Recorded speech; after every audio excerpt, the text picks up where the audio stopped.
Here comes the money. Here we go. Money talk. Here comes the money. All right, everybody, welcome to another episode of DubCast. This week we have on Frenchie Bets. Follow him on Twitter at Frenchie Bets. Frenchie, thanks for hopping on today, brother. Yeah, thanks for having me. Appreciate it. Absolutely, man. We're fired up, and I know a lot of our listeners are going to be super stoked to hear your story and kind of hear your background and really how Frenchie Bets came to be. So, passing the baton to you, I would love to hear how did Frenchie Bets come to be, and when did you find gambling Twitter?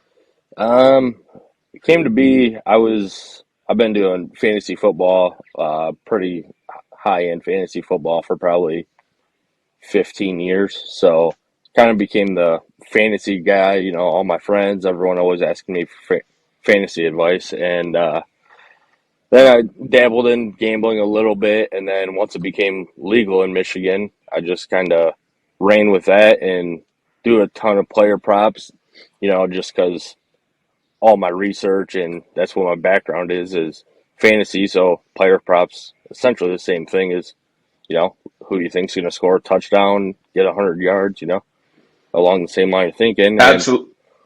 so just friends kept telling me that I needed to do something, put it out to more people. And so made a Twitter. Actually, I was using my personal Twitter for a while. And then a guy was running a capper contest, and I actually won it like a month into doing this. So then I figured it was time to, separate the two, so I wasn't putting all this out on my personal Twitter. So made the account and kind of went from there. That's awesome, man. And you're gaining traction super fast. So that's been fun to see you grow. And you touched upon something there for a little bit that's your expertise in player props. I know NHL is your specialty, although you handicap a multitude of different sports. Tell me about what draws you to player props in NHL specifically, because I'm looking here at your performance metrics and seeing that you have a 17.7 ROI and over 1,200 NHL bets. So that's about as good as it gets. Tell me a little bit about props and why you like to play those. Props in hockey they're a little touch and go, and this season especially are tough with the shots on goal prop, and Hmm. changing the shots afterwards. For example, I had one the other day, Nelson for the Islanders, over 2.5 shots. They were playing my Red Wings, so I was watching the game, and he had 2 shots going into the last 5 minutes. See him take 2 more shots.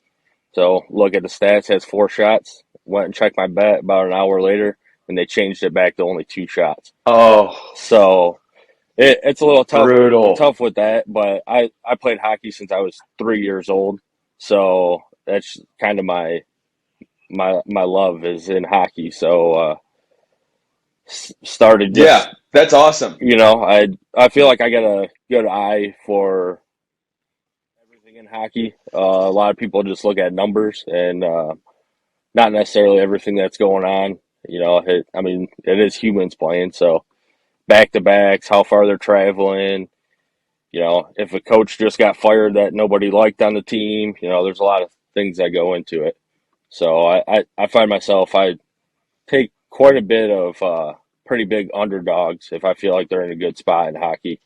There's not many not many sports you can find a +2 or +300 underdog and actually have a good feeling that it's going to hit. More a long shot in most other sports, I feel.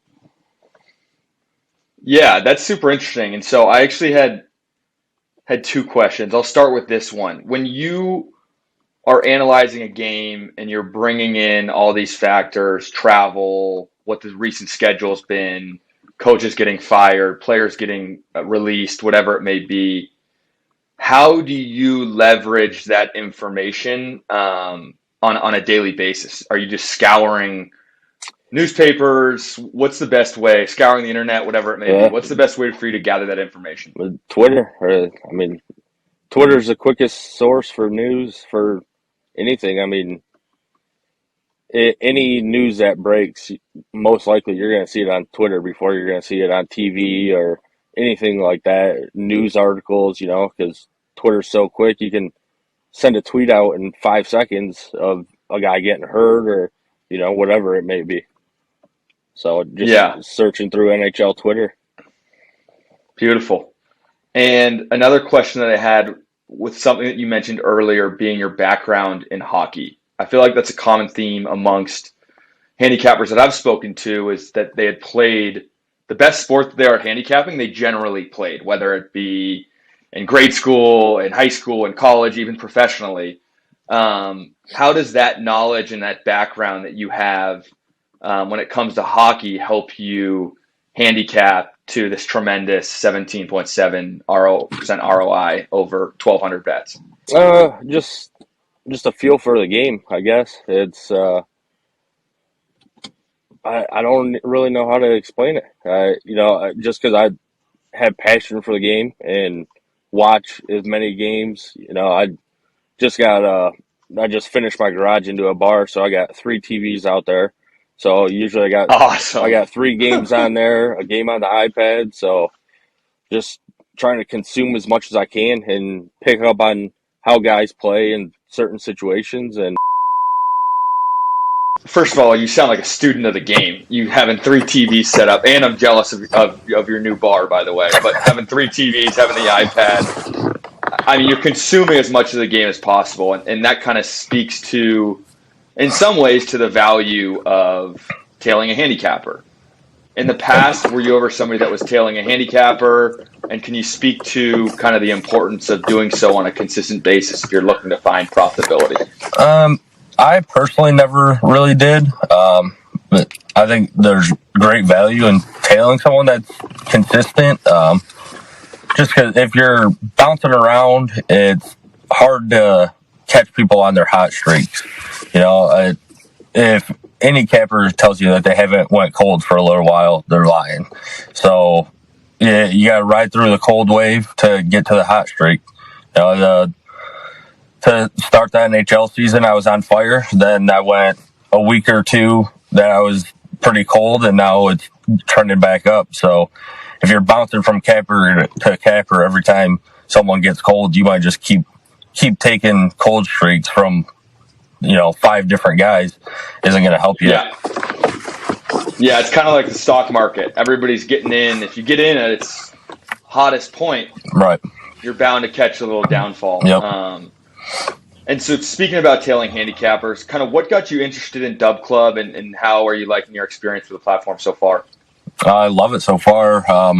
Just had a couple of my capper friends on Twitter reach out to me and tell me I should give it a shot. I don't have to pay anything to try it out and see how it goes. I like how I can just put the plays in and you can get them however you have it set up, text, email, however, right away as soon as I send it out. So sometimes I get busy and forget to post them over to Twitter, or I'll have a certain time that I'm going to post it and I'm busy at that time and forget about it. So through the Dub Club, as soon as I hit send, everyone gets them right away.